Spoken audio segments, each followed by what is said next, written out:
د اوښکو نه تسبیح دې جوړوم تا یادومه تسبیح د رها نه پکاروم تا یادومه نن بیا د رڼو اوښکو د بڼو په څوکو شپه ده نن بیا به پکې ستوري ځلوم تا یادومه کچکول د ګدایۍ مې کړه په غاړه کلندر شوم کچکول د ګدایۍ مې کړه په غاړه کلندر شوم کوڅه کې د جانان خیر ګردوم تا یادومه اے نوره وچې پاڼې د ګلابو مې ګوا دي اے نوره وچې پاڼې د ګلابو مې ګوا دي تر اوسه یې کتاب کې ګرځوم تا یادومه. بسم الله الرحمن الرحیم. السلام علیکم ورحمۃ اللہ وبرکاتہ.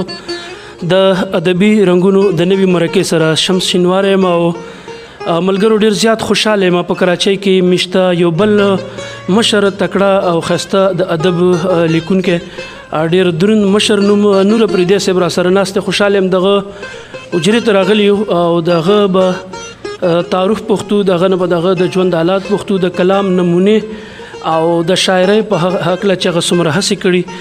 نو مشره سلامونه ورکله درته په خپل پاڼه کې وایو خپل تعارف را سره شریک کړئ. وعلیکم السلام. د ټولو نه اول خو شمس صاحب ستاسو او د دانش صاحب د زړه د تل نه شکریا ادا کوم او تاسو د الله په د ژوند په هر ډګر کامران او کامیاب لري ولې چې تاسو د پښتو خدمت کوو. مننه. ډیره مهرباني چې تاسو راغلي دا د ما لپاره د اعزاز خبره ده. مننه. زه خپل ادم خیل قوم کې ژواکی یم. په ژواکي کې بیا مونږ ته د سیری ژواکي د بوړې د بوړې د علي خیل ویم. صحیح. د پلار نامه مې ادم خان وه چې هغه د قوم مشر هم او تقریبا 13 کاله کونسلر پاتې شوی او ډېر زیات خدمات دي. ډېر زیاته مننه ملګرو. د نور اپریدي صاحب یو لنډ شان تعارف چې دغه د ټول ژوند نچوړ پکې موجود او مونږ همیشه دغه وینا کوو په هر پیج کې زموږ چې کله هم دغه ریکارډینګ کیږي نو مونږ د اپریدو چې کومه خاوره ده همیشه مونږ وایو چې هغه د ادب دپاره ډېره زیاته زرخیزه ده او بیا په کراچۍ کې میشته پراته هغه شاعران چې دلته تقریبا زیاتره عمر تیر شو د شاعرۍ هڅې کوي. مشره ډېر زیات خوشحاله تاسو سره ناست یو. څومره وخت مو کېږي چې د کراچۍ په خاوره اوسئ؟ د کراچۍ خو تقریبا دلته بچپن مې هم تیر کړی او سکول هم تقریبا د اصل مدرسې کې ما سبق هم ملی و. بیا د هغې نه بعد چې کوم ده د عربو ملک ته د روزې په تلاش کې هغې کې ډېره موده مې تېره کړه خو اوس چې راغلی یم نو مسلسل 34 کاله د مو وشو. ډېره زیاته مننه. یقینا د مشرانو د خدمت دغه هڅې د ادب دپاره د ستاینې وړ دي. مشره ملګري به تاسو نه کلامونه هم غواړي او موږ ته دا انکشاف هم دلته وشو تاسو ترنم هم کوئ چې بیا به راځو تاسو د نورو کلامونو طرف ته.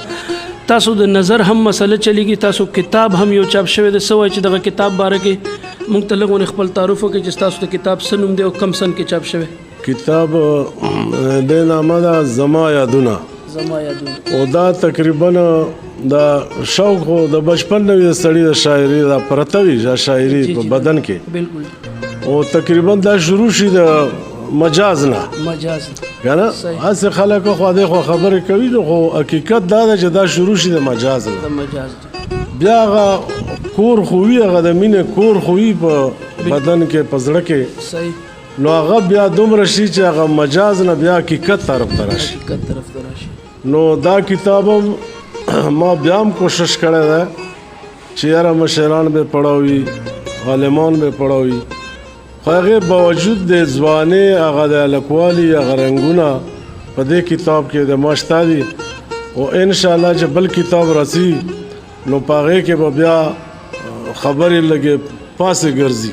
صحیح. لکه اوس په ځمکه دي که نه بیا به پاسې که خیر وي ګرځي. صحیح. اوس دا کړکېچن حالات راغی دې کې اوس دا یو ډایري ما ټوټل په دې باندې لیکلی چې دا کوم حالات د مو وچلېده د مو په خاورې وچلېده. صحیح. صحیح. جی ډېره مننه ملګرو. څنګه چې مشرو په ازغن ماحول کې او په کړکېچن ماحول کې کم ستونزې چې زمونږ د پښتو خاورې سره مخ دي په حالاتو باندې مشر سره شاعري نور هم زیاته لیکلې ده خو د هغې د کلام پختګي دغه د عمر نه ښکاري ځکه چې د حمزه بابا هغه شعر که مونږ نور پردي صاحب ته ډالۍ کړو چې ستا په اننګو کې د حمزه د وینو سره دي او تشوي د پښتو غزل ځوان زه د بابا کړم یقینا دغه عمر چې دی دا بیا د مجاز نه حقیقت طرف ته لاړ شي. نو راځو ملګرو چې د نور پردي صاحب نه دغه د کلام څه نمونې وګورو او تاسو ته یې راورسو. خپل مټې همیشه پرې کړي ډېر ښه مونږ پښتانه یو خپل اتل قتلو.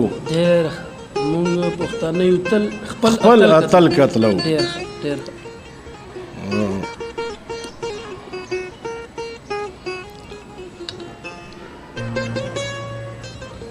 او د احساس هر وخت جنازې وباسو. د احساس هر وخت جنازې وباسو. د ضمیر ونې بوټي تل قتلو. ډېر ښه د ضمیر ونې بوټي تل قتلو. او سل خوشحال قتل شو دنیا ولیده. ډېر ښه سل خوشحال قتل شو دنیا ولیده. یو خټک ونه یې مغول قتلو. ډېر ښه. ومونږ مسلمانان خالقا مونږ مسلمانان خالقا لکه میږي د ورځې سل قتلو. ډېر ښه لکه میږي د ورځې سل قتلو. او د ساز په څټ توره پراته وي مدام. د ساز په څټ توره پراته وي مدام هېڅوک دا نه وایي چې غل قتلو. ډېر دا شعر بیا وایي. ډېر ښه د ساز په څټ توره پراته وي مدام هېڅوک دا نه وایي چې غل قتلو. ډېر ښه ډېر ښه. او مونږ د پښتو او آزادۍ دښمن یو. مونږ د پښتو او آزادۍ دښمن یو. مونږ د پښتو او آزادۍ دښمن یو. ډېر ښه. ځکه خو نوره قبایل قتلو. واه ډېر مونږ د پښتو او آزادۍ دښمن یو ځکه خو نوره قبایل قتلو. ډېر ښه. ملګرو د کراچۍ په خاوره هم د نور پردي صاحب د خپل خاورې د پاره درد په دغه شعرونو کې ښکاري. مشره څه وایي چې کم شاعر مو زیات لوستلی او چېرته داسې شاعر د خوښې شاعران خو ډېر دي کم شاعر زیات لوستلی یا کم نه داسې سړی متاثره شي چې هغه نوم اخیستل غواړي؟ مطالعه ډېره کمه مې کړې خو په زړو شاعرانو کې حمید بابا مې ډېر خوښ ده او ډېر ښه راباندې لګي دی هغه کلام هغه ریډیو کې مو وړکي و په وخت کې هغه راغلی و د هغه کلام چې خط په مخ د صنم راغی که سپوږمۍ شوه په حاله کې دا یې غاښ په خوله کې زیب کا که ژاله شوه په لاله کې. د هغې نه بیا د حمید بابا کلام نور ما ډېر کم مطالعه ده د کتابونو او د هغه چې کوم ده په اوسنو شاعرانو کې د کیسر افریدی مې خوښ ده د ده کلام کې ډېر اثر ده. ډېره زیاته مننه مشره. دا یو خبره زه اکثر کوم چې نوې کول نن سبا زموږ چې زلمی کول د یو خو د ادب نه زما په خیال ډېر لرې دی. لیک لوست بیا د سوشل میډیا په دغه دور کې د کتاب نه هم لرې دی موبایل کې بوخت دی.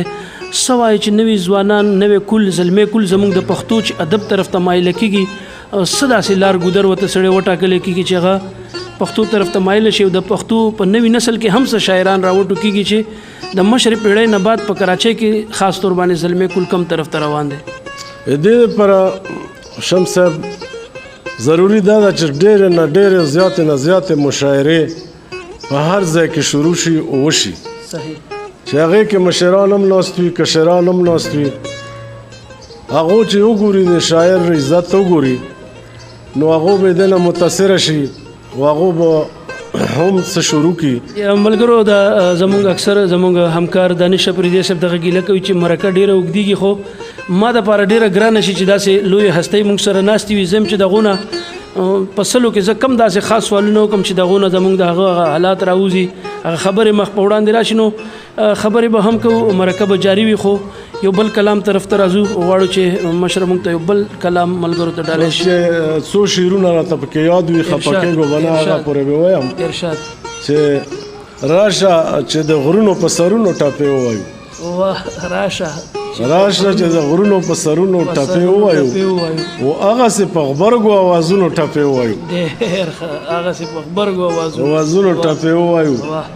او راشه چې ټوټې بنګړي راغونډ کړو په کاودرو کې. ډېر ښه راشه چې راشه چې ټوټې بنګړي راغونډ کړو په کودرو کې درېږي واه او خوا کې چې د شاړو ګودرونو ټپې ووایو ډېر ښه واه ډېر ښه ډېر ښه او راشه چې په څوکو د ازغو خپیاب له وګرځو واه ډېر ښه راشه چې په څوکو د ازغو خپیاب له وګرځو خلکو ته به خیر دی د ګلونو ټپې ووایو ډېر ښه واه ډېر ښه او راشه زمانې ته چې بندې هغه شان وپیرو ډېر ښه راشه زمانې ته چې بندې هغه شان وپیرو واه او هغسې د بیرې په ټالونو ټپې ووایو ډېر ښه ډېر ښه ډېر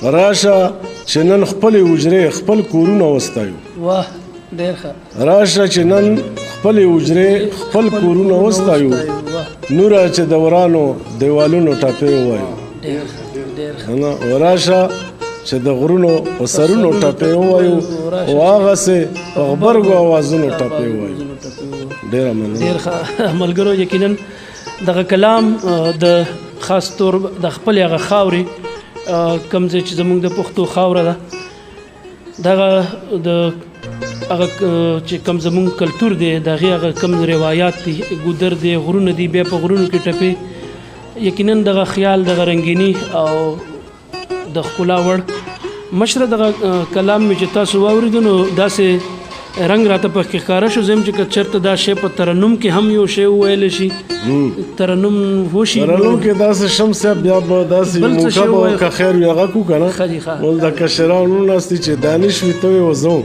او دغسې ملګري نه نه نه نه مشره دا مرکه خو به ټوله دنیا ګوري مونږ خو مخکې به زمونږ بس هغه مرکه چې ځوانان را دنیا ګوري ښه صحیح دی کشران پکې صحیح دی صحیح دی مشره یو تپوس مې کولو چې دا په کراچۍ کې چې کومې ټولنې دي خاص طور باندې زموږ د شاعرانو ادبي چې کوم جرګې دي هغه خو شته تاسو کومې ادبي جرګې سره داسې ناسته کېږي ما تعلق د ټولنو سره نشته زه ځان ته یو ګمنام شاعر یم کله شپږ میاشتې مو نه لیکم کاله مو نه لیکم بیا په هفتې کې یو سمندر شروع شي بیا پکې شل شعرونه مو لیکم نظمونه غزلې مو لیکم نعتونه مو لیکم مشره مونږ که دا ووایو چې تاسو د ادبي جرګو نه رابار شوئ تاسو ځان ګمنام کړئ دا زموږ نقصان نه دی نقصان دی بهرحال خو زه د خپل صحت اوس اجازات نه راکوي په اخره کې به د مشر نه یو کلام واورو بیا به د هغوی پیغام او د زموږ مرکه به هم راټولو ځکه چې زیاتره کتونکي زموږ د پیج او په ننني دور کې بالکل موږ چې کوم هغه ویوز ګورو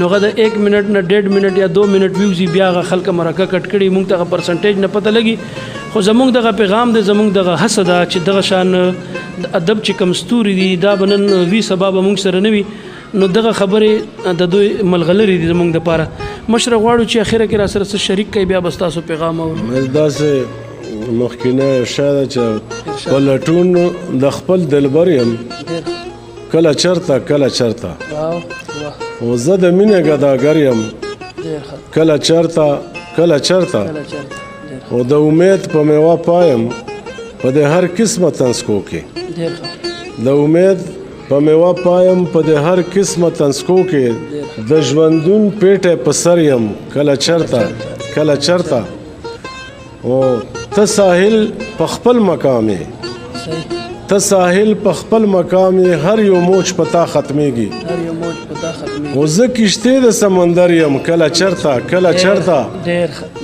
او ته چراغ زما د مینې زه پتنګ د رخسار یم د عبدالرحیم استاد هغه اثر په دې ځای کې ګوره د دوه مستری کې ته چراغ زما د مینې زه پتنګ د رخسار یم تل پتا وزر وزر یم کله چرته کله چرته بیا مې پتنګانو کې و نشماري شمه چې پتا وزر وزر نشم ډېر ډېر نو دا دغه شعر د یاد د خلکمر او نو هغه چې کله چې په خپل کور کې راته نورا ځان پردې پردې ښکارېږي په خپل کور کې راته نورا ځان پردې پردې ښکارېږي خپل وطن کې مسافر یم کله چرته کله چرته خپل وطن کې مسافر او په لټون د خپل دلبر یم کله چرته کله چرته او زه د مینې ګداګر یم کله چرته کله چرته ډیره زیاته مننه ملګرو دا موږ سره نور پردي صاحب دغه خوندور کلام دغه د پوره د ژوند نچوړ خلاصه موږ راټوله کړه په ډیر کم ټایم کې زوایم چې لکه ډیر ګران کار دی غواړو چې تقریبا دغه شان مرکې بیا زمونږ به کوشش وي چې زمونږ تیرو کوم شاعرانو سره مرکې ریکارډ شوي دي نو دغه سره یو ځل بیا موږ مرکه وکړو ځکه چې دغه د پوره د ژوند د ادب دغه هڅو دپاره دغه ټیم ډیر مختصر دی مشره سوای اخیری کې خپل یو پیغام راکړئ زمونږ دغه پاڼې دپاره او د پښتون کام ولس دپاره چې پښتون خاص طور په زمونږ نوی کول یا زمونږ پښتو ویلی کام که ترقي غواړي څه ورته پکار دي ترقی پیغام مزه څه ورکم هو دا یو عرض ده چې ترقي په خپلو ژبو کې کېږي په خپل ثقافت کې کېږي مو د دې ځای نه یو انګریز چې کنده ښځې ته ویلي وو اسرای دې راتلو چې څه یې ته راوړه مې څه دې خوښ وي راوړه په لنډه کوی ختمه مې هغه یې دې ځای نه تصویرونه واخلو ټول تصویرونه کیمرا یې راخیستې وه البم یې جوړ کړی ښځې ته یې ویل وړو کېښو چې خوشحاله شو زه ډېره خوشحاله شوم دو به ژبې هم بدلې وي یوه لانګ والی بل پتلون اغوستی بل ټوپې په سر ده بل پټکی وایي چې ژبې هم بدلې ویرېز تر قیامته پورې تاسو به د حکومت کوی شو ښځې یې ته ویلي نو زیان چې که یو لباس یوه خبره بل پښتون چې کنه د پښتو غونې مضبوطه ژبه ده د مو د لاسونو نه وځي دا خو الحمدلله چې د لیکونکي دومره پکې راغلو لیکوال راغلو بل د مو چې کنه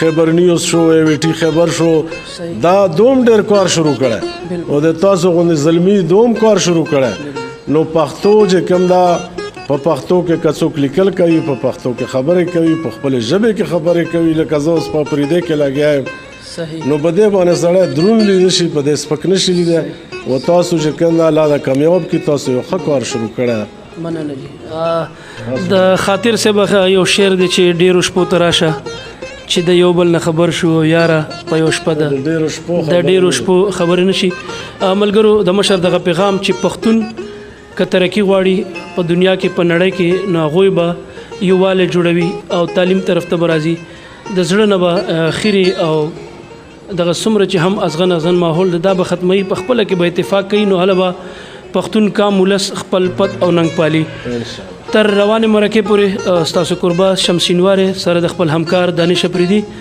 د ټولو ملګرو نه اجازت غواړو د الله په امان